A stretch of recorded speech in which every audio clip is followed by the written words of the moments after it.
Hey, what up, everybody? Steve Breach coming to you. This big video talking all about Wrestlemania 32 coming from Dallas, Texas. Lots of lights shining on Dallas, Texas. Of course, it's going to be an AT&T Stadium, or if you're like me, you just call it Cowboy Stadium.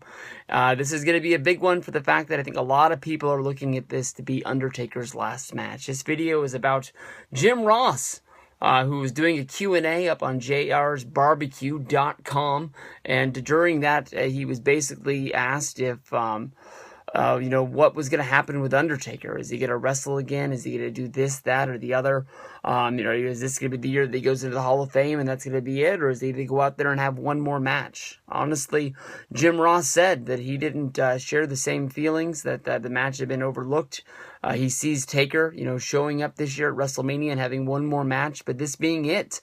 It's going to be WrestleMania in Texas, and he's going to, basically be the guy who rides out on his horse, calling it a career. Honestly, in my opinion, I think that Undertaker's matches used to mean a lot more to WrestleMania. But when I was at WrestleMania this year, even though that some people were down on the sun being out when Undertaker made his entrance, I felt like there was nothing bigger than an Undertaker match. But once the entrances were over, Bray's was pretty damn cool himself. But once Undertaker and Bray Wyatt, the match started, nobody cared. I think that basically Undertaker's career ended with that match at WrestleMania 30 when Brock Lesnar beat him.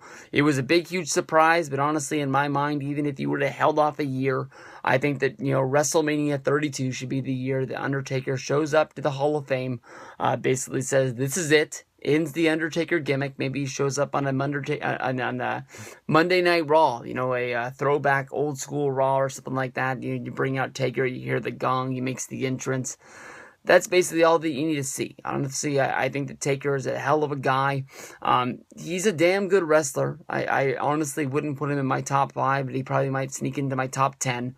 But he's a big fan favorite to a lot of people. But definitely, I think that a lot of people, even the biggest Undertaker fans in the world, can say that WrestleMania 31, Bray Wyatt versus Undertaker, didn't really mean a whole lot. Definitely the booking of Bray Wyatt leading up until WrestleMania, with the feuds against Bray Wyatt and Chris Jericho, they didn't really help out Undertaker that much at all.